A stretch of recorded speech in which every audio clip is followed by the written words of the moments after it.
Hey VC, how you doing? It's Gordon at I Dig Vinyl here, back with another video. And in this one, I am going to explore the murky world of the Rolling Stones and their period from after Exile on Main Street to Steel Wheels. I'm going to look at the nine studio albums that released after Exile and up to the end of the 1980s with Steel Wheels, and have a shot at ranking them, as well as just having a chat about what makes each album the special piece of work that it is. So it's been fun having a play through these. It's something that I've immersed myself this weekend in, this kind of world of the Rolling Stones. Very tumultuous period of time.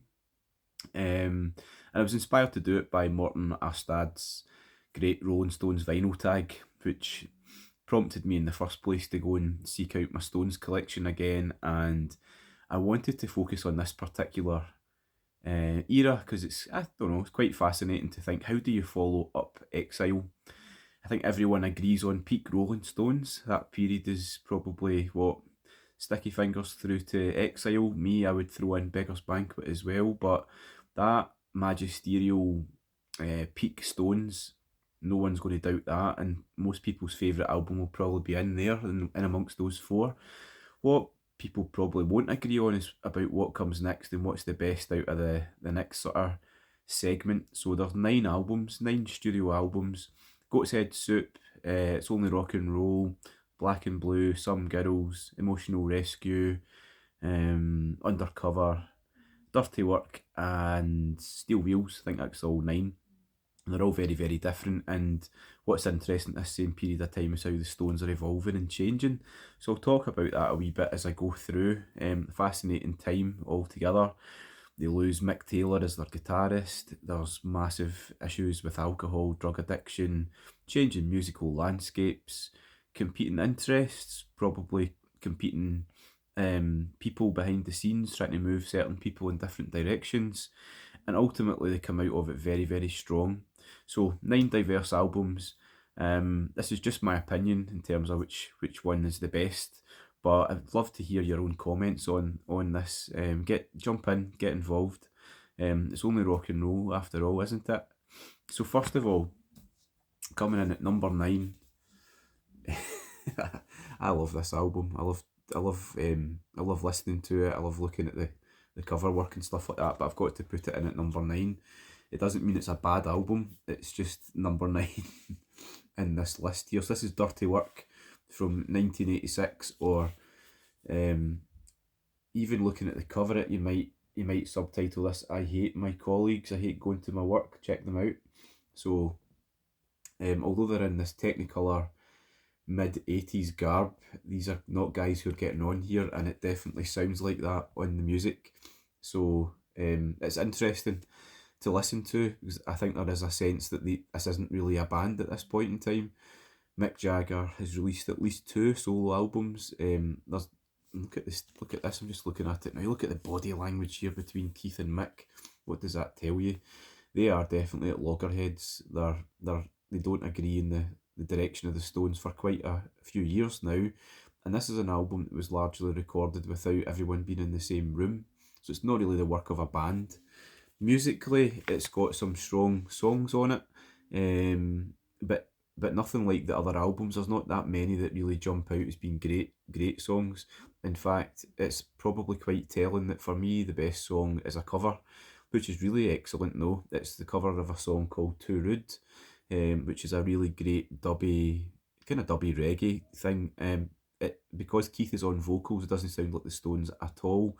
The reggae dub kind of background, it does remind me a lot of great Clash, and I can't say that about any other Rolling Stones song. It sounds a bit like the Clash, cracking tune.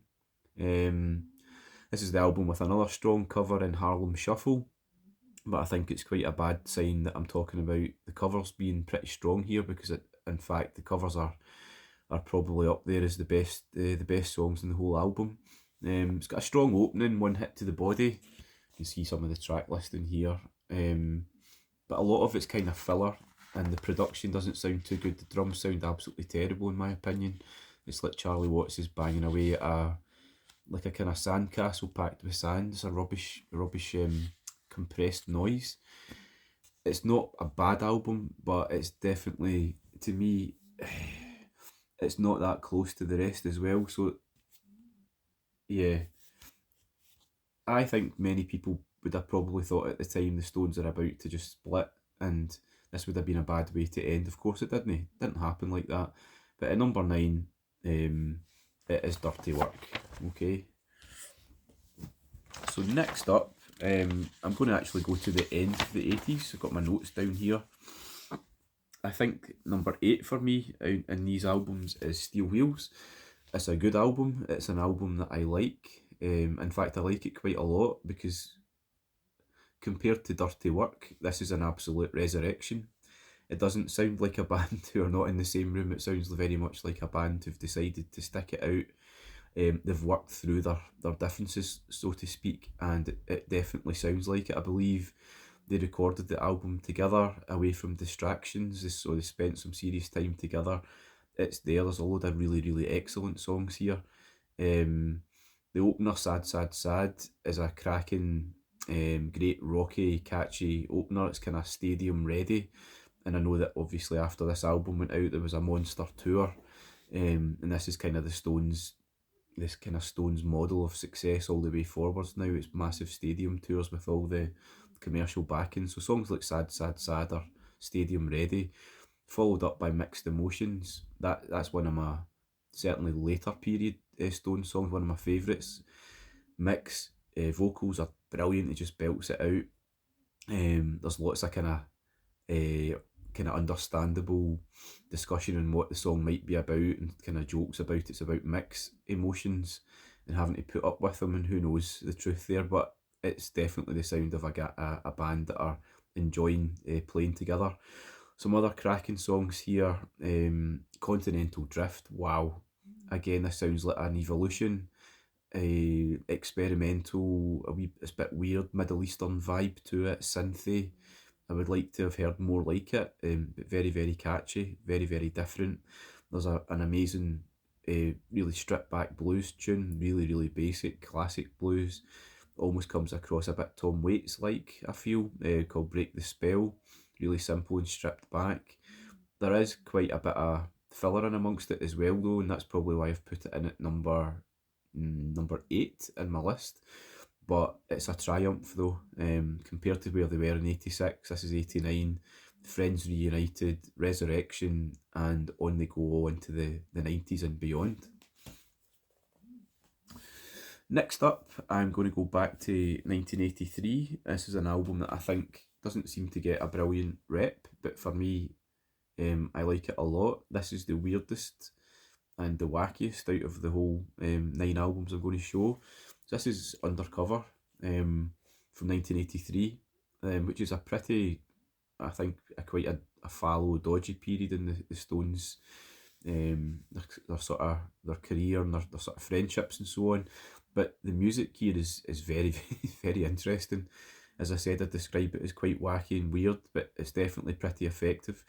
The opening song, for example, Undercover of the Night, it's a brilliant opener. It's got that kind of funky bass line.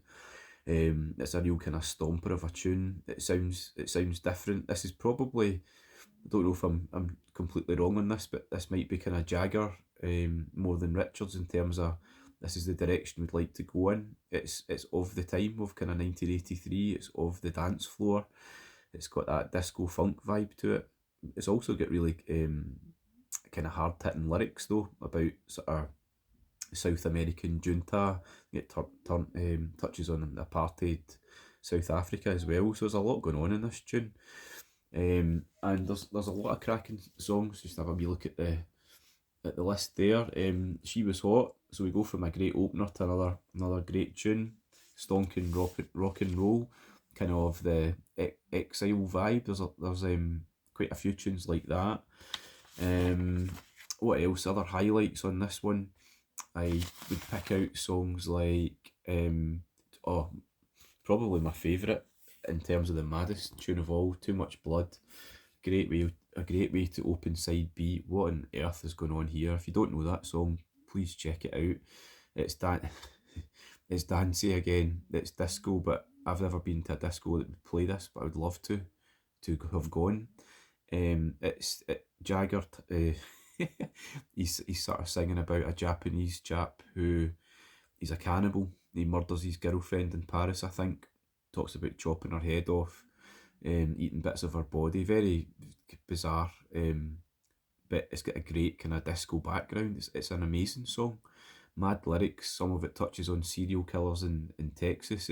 It's brilliantly odd, and I really like the album because songs like this are on it. There's also Feel on Baby, which is kind of touches on reggae. So there's an awful lot of different kind of styles here, and it probably doesn't quite work because maybe there's just a bit too much.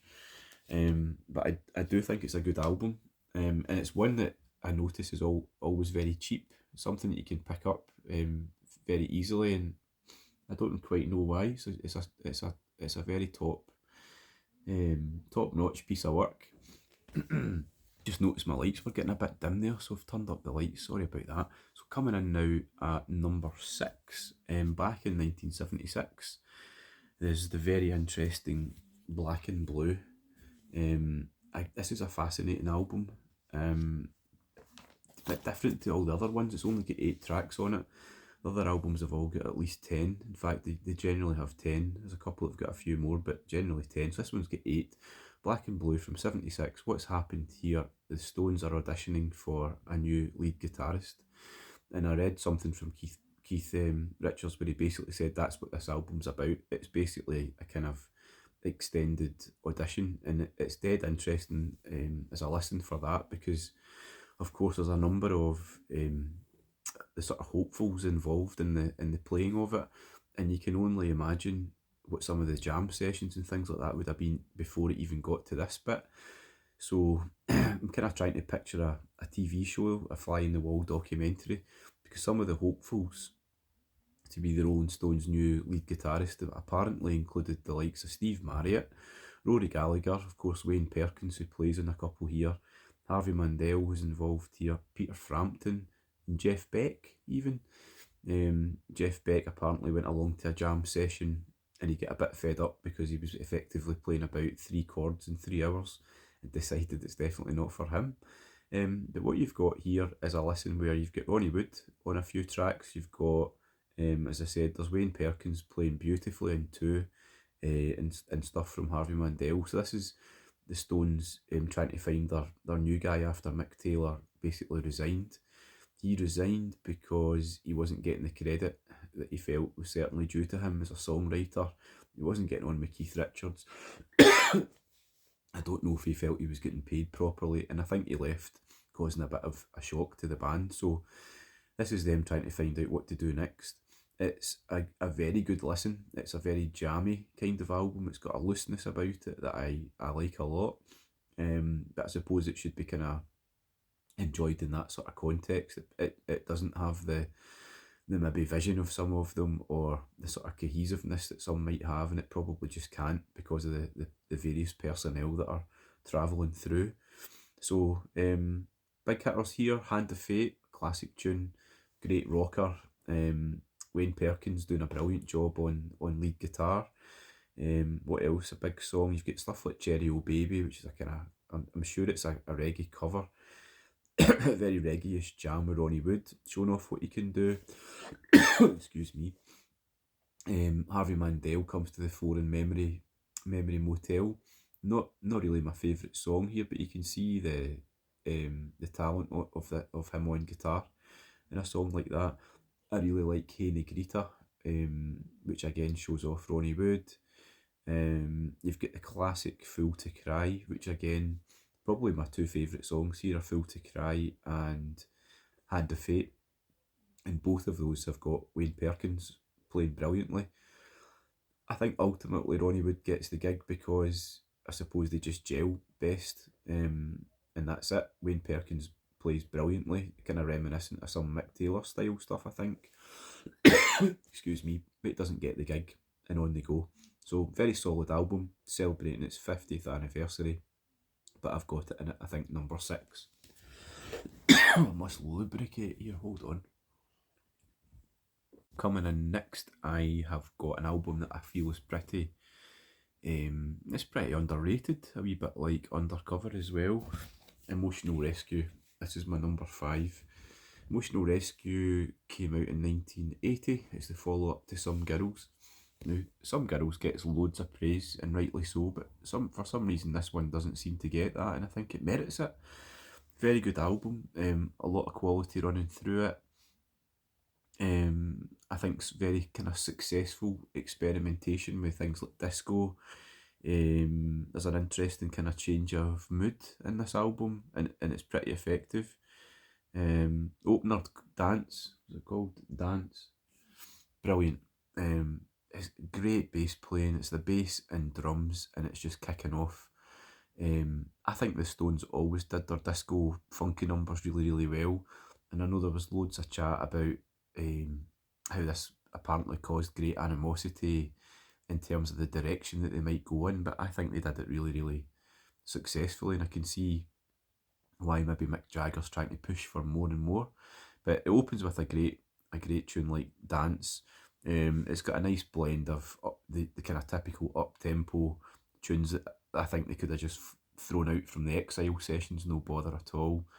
There's kind of reggae flavoured tunes as well, obviously something that everyone was interested in the band in those days. There's even some punky influence stuff as well, because obviously from Some Girls' time and this time, Stones have got to reckon with the young upstarts, calling them dinosaurs and stuff like that. So some of these tunes have got a punky vibe, a bit of a punky aesthetic, which is quite interesting to hear. Highlight is the title track for me, Emotional Rescue, which is, oh, it's such a groovy, funky disco cracker, isn't it? Mick Jagger's falsetto vocals, it's jivey, it's groovy, it's loose, it's awesome. So this is an album that could have gone a bit higher. It's just a wee bit imbalanced. It's got a bit too much filler on it for me, but some really cracking, all-time great Rolling Stones songs. So where to now? This is where things get a bit tricky. There's 4 albums left, and all crackers, aren't they? Crackers. So there wasn't much for me to kind of separate them. I basically listened to them a few times, and I thought about how do they play through as a record, and yeah, at the moment I've come up with this, maybe a bit of, don't know, controversial, I don't know. Number 4 for me is the direct follow up to Exile, and it's Goat's Head Soup, 1973. This album's has got a lot of great tunes on it. This is basically still a band in exile, just like in whether recording in France or writing that amazing the previous one, Exile itself. So the band are all over the place at this point in time. There's problems there. There's probably signs that they are starting to suffer in terms of drugs, alcohol, a bit of a pull in different directions and so on. And there's a vibe that runs through this that I think is quite dark and quite heavy, more than any of the other ones that I've got here. The opener, Dancing with Mr. D, it's got a really excellent slow-paced guitar groove, but it's got an ominousness to it as well, as an ominous mood. There's an element of danger, and I think it suits it up. It suits this vibe that the party's over, and I think there's a wee bit of trouble brewing, and that kind of comes through it. There's a bit of nastiness, and I think the song Star Star, I just don't like it, I've got to say. It's a straight up rocker, but the lyrics to me, nah. And they kind of sum up that hedonistic rock and roll life that presumably they're very much living, but it just kind of reminds me of this sense that the party's over, there's trouble. Songs like Coming Down Again are nice, they're mellow, they all kind of sound like proto Primal Scream, that kind of cool, laid back acoustic vibe, really nice. Obviously, they've got the Torch song Angie, and Winter as well, which is another. Unusually, they've got these 2 long ballads. Don't really like Winter all that much, I have to say. But the album, on the other hand, has got a couple of my really favourite tunes. Heartbreaker is just it's got to be one of the best Stone songs, isn't it? It shows you Mick Taylor just blasting out at his best, I would say, as do a number of tunes on this. But I think I've brought it to number 4 just because some of the tunes don't quite work for me in terms of a listening experience. Um, Can You Hear the Music, which is the second to the end, I really, really like. It's got an interesting blend actually as an album, but it doesn't quite, just doesn't quite knit together. Can You Hear the Music sounds like it could have come off of Satanic Majesties, which is a good thing in my opinion. But I think overall it's just a little bit patchy. Although it's obviously a great album in its own right. Okay, so now on to third position. I think when I read about kind of ranking lists and stuff like this album, sorry, is often a wee bit higher up. But I listened to it a few times at the weekend, and I'm quite happy to put it just above Goat's Head. And in fact, this is the follow up to Goat's Head. It's Only Rock and Roll. Last one for Mick Taylor. There's influence here by Ronnie Wood. And it plays through really, really well. The mood is a bit more upbeat. There's some classic Stone stuff on here. The title track is Only Rock and Roll, probably one of my favourite. It's in my top 30 or whatever Rolling Stones songs. I was interested to read that it's basically a Faces song, I think. Faces plus Mick Jagger from a jam session. And then basically they bring it to Keith, and Keith does his work as well. And I think this has played no small part in thinking Ronnie's the type of guy we can work with. So this is, and he gets a credit, I think, is inspired by Ronnie Wood. Brilliant tune. What else? What other big songs? Dance Little Sister, cracker as well. Brilliant bass, brilliant guitar groove. It's pretty strong all the way through for me, I would say.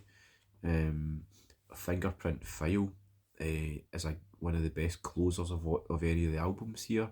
It is loose, it's funky, it's groovy, it's a really great closer. So it's a strong album all the way through. Maybe doesn't have the variety of some of the other ones, but as a sit down or a stand up or as I stick it on at a party, I think it's very, very effective. And for me, I'm happy to put it in third place. Okay, so coming in at number 2, I have, drum roll, I've decided to go with Some Girls. And that probably surprised me. I was expecting probably Some Girls to be my number 1. But having mainlined the Stones all through the weekend, that I've definitely got this one at number 2, and I'll explain why. Nice blend of songs, very interesting blend actually.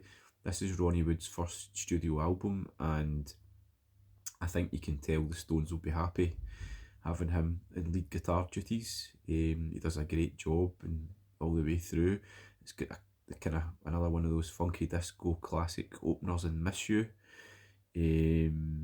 Other crackers. This is an album with stuff like Beast of Burden on it. Maybe my favourite Keith Richards tune, Before They Run. It's one of typical Keith heartfelt lyrics, kind of upbeat, typically bluesy feel. Some good rockers. I don't love the title track Some Girls. I don't know if it's just my sensitive ears, but it's actually a pure sexist, misogynistic, racist tune, and I've probably marked it down a wee bit for that. I mean, yeah, the Stones are the archetypal 70s rockers, and maybe that's part of it. But I know I'm happy to see I don't really like the tune that much. So overall, nice blend. It does disco, it does funky stuff. It's got a classic Keith Richards on it. Shattered is an okay ending. Interesting for Mick to show his take on life in New York behind the glitz and the glamour. But for me, I've got one that's just that bit better. A wee bit better. So, number 1 for me in the 9 studio albums that follow up Exile on Main Street is the fabulous, just look at my little note. I can see I've got no notes for this. Sod it. Oh, there we are. Right. I don't know why I've got this daft thing on it, but Tattoo You. So when I started this little piece of fun for myself, I didn't think Tattoo You was going to be this high. But listening to it as a listening experience on the vinyl, very happy to put it in #1 spot. And it's because it's so well put together, and that's strange because everyone knows that Tattoo You it's just a blend of kind of off cuts, not even probably prime cuts, curios, things grabbed off the studio floor at a time where the Stones needed an album, but they weren't really getting on, I don't think, well enough to put one together. So it's a producer's triumph, and it's a blend of tunes from a kind of actually a 9-year period, I think, going back to about 1972, of various bits and pieces of stuff that was kept unfinished and then obviously worked on. And interestingly, unlike all the other albums, it's got such a distinct kind of A and B side, where A is really upbeat.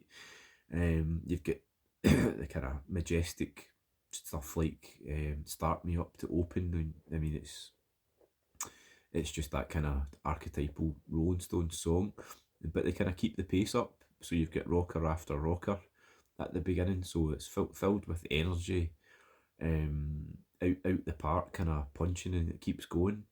But then you flip it onto the B side, and it's a totally different mood, massively effective though as well. So you've got a really cool soulful vibe all the way through. So unlike all the other albums, probably like unlike any other Rolling Stones album, it's got this total different change of mood and vibe from side to side, and both sides work really well. Usually what you get is you get this kind of roller coaster ride in albums like Goat's Head Soup and stuff like that. You'll go from Heartbreaker to Angie and whatnot. Whereas this works better for me. So talk through the B side. Worried About You, beautiful vocals, pace changes, cool vibes, tops. Mick Taylor's actually still playing on that one because it's one from previously. Smooth, soulful, cool. Heaven, one of my favourite tracks. It's got that weirdness about it, a bossa nova vibe.